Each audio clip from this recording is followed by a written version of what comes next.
सरस्वती जी और उनकी बहू रश्मि के बीच एक दिन बहस छिड़ जाती है। आखिर किसका काम ज्यादा आसान है, बहू का या सास का? माँ जी, सास को काम ही क्या है, आपके सारे काम उंगलियों पे तो हो जाते हैं। कुछ भी। हाँ, हिसाब तो उंगलियों पे ही हो जाता है ना। अरे बेटा, ऐसा सिर्फ अभी लगता है, जो मुझे करना पड़ता है ना वो तुझे करना पड़े तो समझ आएगा कि असली काम का पहाड़ कैसा होता है। ठेले बराबर वजन भी नहीं है आपके काम में, और बात पहाड़ों के वजन की कर रही हैं आप। तू ऐसा करती ही क्या है घर में बेटा, ये तो बता मुझे। मैं थोड़ी ना कुछ करती हूँ, सब जादू से हो रहा है इस घर में। अरे एक दिन मेरा काम करोगी तो समझ आएगा। Okay okay, shut up. कल से मैं घर के काम करूंगी और तू मेरी जगह हर चीज का हिसाब रखना, ठीक है? ठीक है, ये भी कर लेते हैं। ये सास बहू की डील के बारे में रश्मि के पति अमन को नहीं पता था और ना ही अमन के पिताजी सुरेश जी को। पर गेहूं के साथ साथ जैसे घुन भी पिस जाता है, ये दोनों भी पीसने वाले थे। सुबह अमन उठकर रेडी होता है ऑफिस जाने के लिए, तो पता है उसके कपड़े नहीं निकले हुए हैं। अरे रश्मि, तुमने मेरे कपड़े नहीं निकाले? अपनी माँ से पूछो ना, उन्हीं का काम है ये। अमन अपनी माँ के पास जाता है।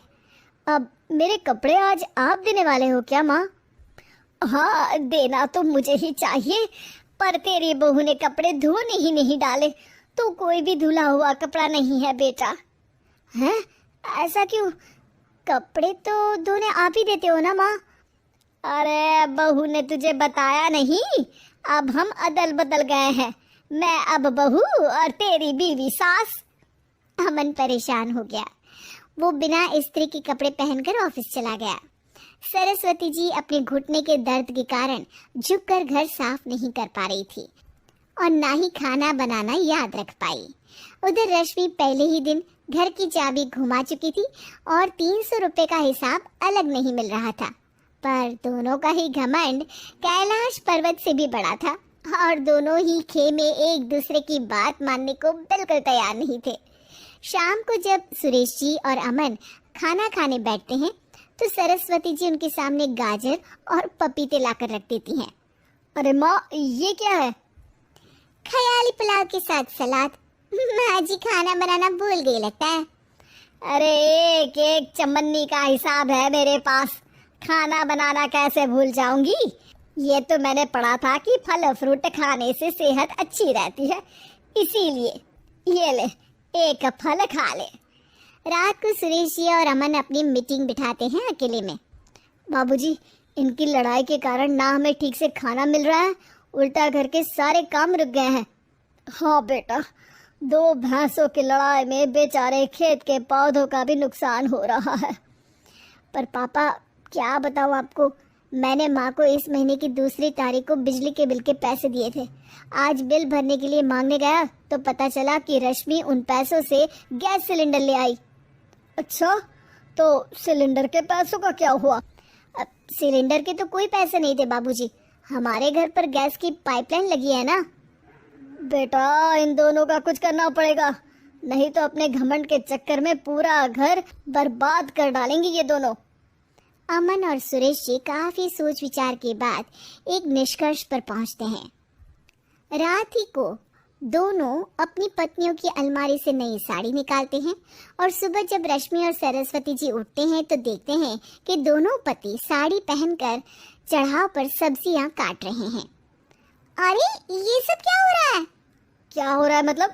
आप दोनों अदल बदल हो सकते हो तो हम क्यों नहीं? अरे क्या मतलब?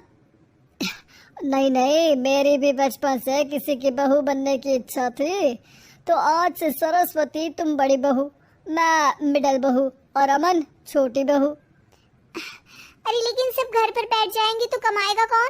ये घर कैसे चलेगा? अब वो तो भैया या बाकी लोग जाने, अब हमने भी अदल बदल कर ही लिया है तो कुछ नहीं हो सकता।